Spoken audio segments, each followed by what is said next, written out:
শুভ সন্ধ্যা বন্ধুরা, এখন বাজে 6:30 আর আমরা দেখো তিন মূর্তি বেরিয়ে পড়েছি। অদ্রিজার আজকে পরীক্ষা শেষ আর বেরিয়ে পড়েছি। ঘুরতে পারলে আমাদের আর কিচ্ছু চাই না। তো আমরা বেরিয়ে পড়েছি, তবে খুব কাছাকাছি যাচ্ছি, এমনি জাস্ট একটা রাতের জন্য। তবু নতুন জায়গা, খুব কাছে কিন্তু নতুন জায়গা, আমি কখনো যাইনি, ফার্স্ট টাইম যাচ্ছি। তো ট্রেনের অপেক্ষায় বসে আছি, প্রায় 1 ঘন্টা হয়ে গেল, এখনও পর্যন্ত ট্রেনের খবর হয়নি। অনেকটা লেট আজকে ট্রেনের টাইম ওভার হয়ে গেছে, কিন্তু ট্রেনটা লেট। মনে হচ্ছে গেট পড়ছে। অবশেষে ট্রেনের আগমন ঘটবে। আর চলো আজকে আমরা যাই।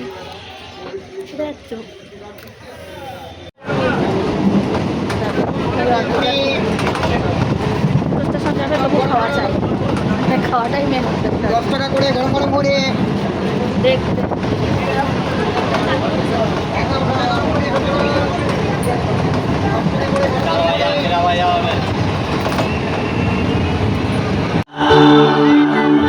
আমরা 5 জন বন্ধু যদি এক জায়গায় বসে মদ খাই,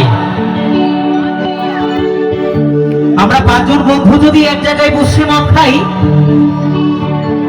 যদি সাইড থেকে কেউ মদের বিরুদ্ধে হয়, তাহলে ইচ্ছা করে না তাকে ওই এলাকা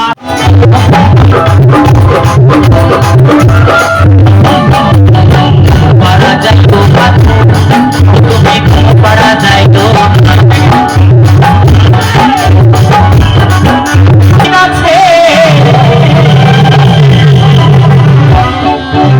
মাঠপাড়াতে কি আছে? ওই মাঠপাড়াতে সতীন আছে।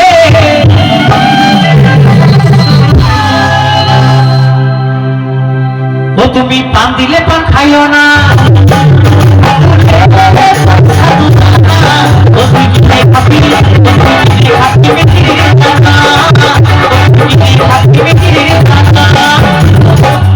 শুভ সকাল বন্ধুরা, কেমন আছো তোমরা? যে যেখানে আছো আশা করি সকলেই খুব ভালো আছো, আর আমরাও ভালো আছি। আজকে সকালটাই আরও ভালো, কারণ একদম সকালে তো বাড়িতে উঠতেই পারি না, যদিও এখন আর সকাল নেই, 8:30 বাজে। তো যাই হোক, একদম দেখো মাঠের মাঝখান দিয়ে এই সুন্দর নির্মল শান্ত পরিবেশে এখন আমরা হাঁটছি। ভালো লাগছে না? খুব ভালো লাগছে, মানে ওঠা হয় না, এরকম হাঁটাটা তো খুব প্রয়োজন, শরীরে হয়ই না। তো আমরা একটা জায়গায় ঘুরতে এসেছিলাম, বাড়ি ফিরছি, তো মিনিট 15 রাস্তা। তো ভাবলাম সকাল যেহেতু পায়ে হেঁটেই যাব, ওই জন্য পায়ে হেঁটে যাচ্ছি। তো হেঁটে আমরা বাড়ি ফিরছি। আর এখানে না শুধুই ধানের জমি, আমাদের ওদিকে যেরকম এখন পুরো মাঠ সর্ষে আর সর্ষে, আর এখানে আবার শুধুই ধান, পুরো ধান কাটা হয়েছে পুরো মাঠে, এদিক ওদিক সব মাঠের ধান। আর আমাদের ওদিকে মাঠ আছে হলুদ, না সর্ষেই সর্ষে। এই দেখো আমরা লাইন ধরে যাচ্ছি।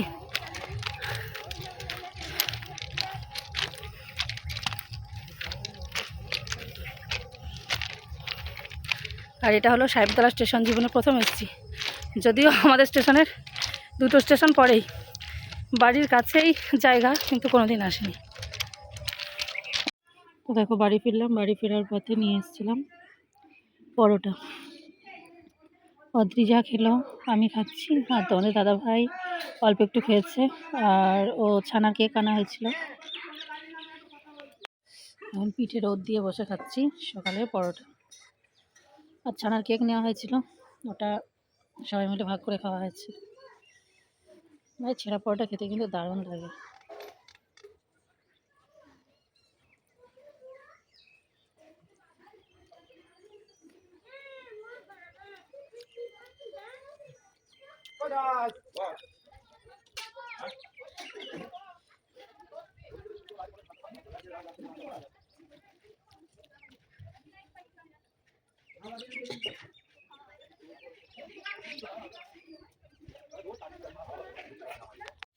ওহ দেখো কত সুন্দর, এটাকে তো আমরা তরুলতা গাছ বলি, আরও নানান রকম নাম আছে এটা। তো আমার মেয়ের চেষ্টাই সম্পূর্ণ। কত সুন্দর গাছটাকে করেছে রেখেছে। আর এই যে গাছগুলো আবার মেয়ে নতুন নিয়ে এসছে, এখনও ইয়ে করা হয়নি। এই একটা কী গাছ, এটার তো নাম জানি না, এটা তো সাদা একটা চন্দ্রমল্লিকা। আর এগুলো এখন ফুটবো ফুটবো করছে, এই যে একটু ফেটে আসছে মুখটা। আর এই যে গোলাপ গাছটা হনুমানের অত্যাচারে হয় না, হনুমানে এসে পাতাগুলো খেয়ে নেয়। এত সুন্দর গাছটায় ফুল হয়। এ বাবা, গাছটা নড়ে গেল কি করে, দেখো। এ মা, হবে তো। আর এই ফুলের তো বলাই যাবে না, কাগজ ফুলের কথা। গাছগুলোতে জল দিতে হবে। ওফ, একদম শীতের সিজনে আমার ছাদ বাগানটা একদম ফুলে একদম ভরে উঠেছে গো। আর সেই সঙ্গে ড্রাগন গাছের সৌন্দর্য। কালকে মেয়ে ড্রাগন গাছের মাথাগুলো কেটেছে, যে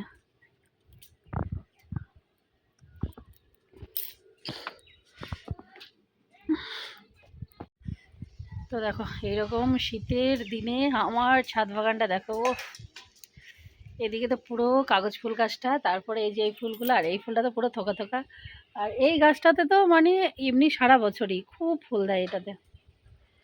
আর বাড়িতে তো চলে এসেছি, বাড়ি এসে দোকান থেকে নিয়ে এসেছিলাম মানে ছানার কেক, পরোটা, তো ওগুলো দিয়ে সকালে জলখাবারটা সেরে ফেলছি। আর অদ্রিজা তো পরীক্ষা শেষ হয়ে গেছে, ওরা এখন কিছু নেই। তো তোমাদের দাদাভাই ওর কাজে বেরিয়ে গেছে, ওই খাওয়া দাওয়া করে সিঙ্গারা নিয়ে এসেছিলাম, খেলো। আর আমি এখন এই যে স্নান টান করে নেবো একবারে, তারপরে রান্না বসাবো। মাংস নিয়ে আসা হয়েছে, ওখানে গিয়ে মাংস খাওয়া হলো, কিন্তু এদের কি বলবো, কিছু বলার নেই। অদ্রিজাও বায়না করছিল, ওর বাবা আবার বললো ঠিক আছে মাংস নিয়ে যাই। মাংস বলতে চিকেন নিয়ে আসা হয়েছে। আর এই গাছটা দেখো, ওহ কি সুন্দর লাগছে, তাই না? এইরকম যদি এক টুকরো ফুলের বাগান থাকে তাহলে আর কিছুই দরকার হয় না আমার মনে হয়। বেশি নয়, এক টুকরো হলেই সন্তুষ্ট। কি করছো গো? এই যে জ্বালানি বার করছি, উনুন জ্বালবো, ভাত হবে। এটা হচ্ছে কুড়োল, আমি ভালো পারি না, তবু করছি, না পারলেও তো করতে হবে। সেলফ ডিপেন্ডেন্ট, কারোর উপর ভরসা করি না। सेल्फ डिपेंडेंट, समझ लिया आपने?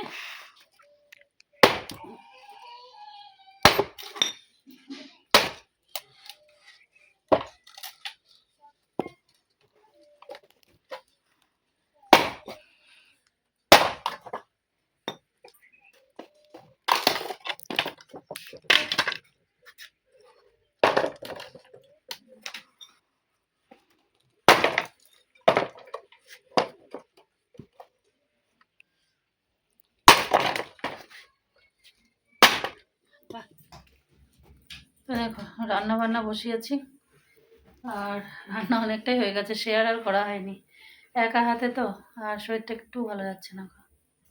দেখো এখানে আজকে হবে চিকেন নিয়ে আসা হয়েছিল, তো এখানে পেঁয়াজ টমেটো কেটে নিয়েছি। আর এই অদ্রিজা চিকেনটা ধুয়েছে, কীরকম ধুয়েছে জানি না, তবে আমি একবার দেখবো। আর এখানে আলু ভেজে নিয়েছি, কিন্তু এখনও মশলা করা হয়নি, আদা রসুন। আর রান্না হচ্ছে, এখানে করেছি অল্প একটু আলু উচ্ছে ভাজা, আর এখানে বাঁধাকপির ঘন্ট। এই হলো রান্না বান্না। চিকেন রান্না করার জন্য এখানে নিয়ে নিয়েছি তেল, আর ফোড়নের জন্য শুকনো লঙ্কা, গোটা গরম মশলা, আর হচ্ছে জিরে ফোড়নে দিয়েছি।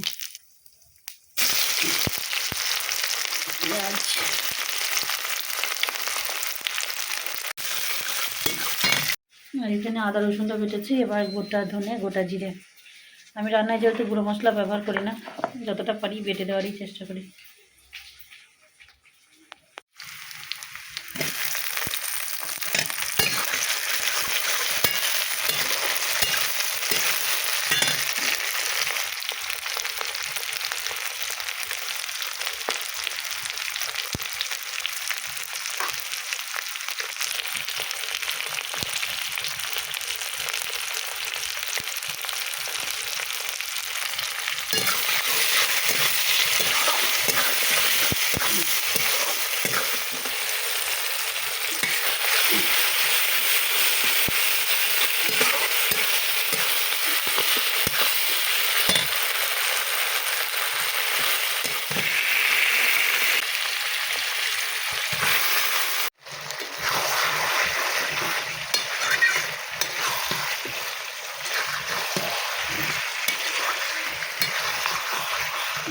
এই কাঠের উনুনে একদম গরম গরম ধোয়া ওঠা চিকেন কষা, ও একদম দুপুরের জমে যাবে, একদম জমে ঘি, তাই না? মাংসটা পুরো হয়ে গেছে।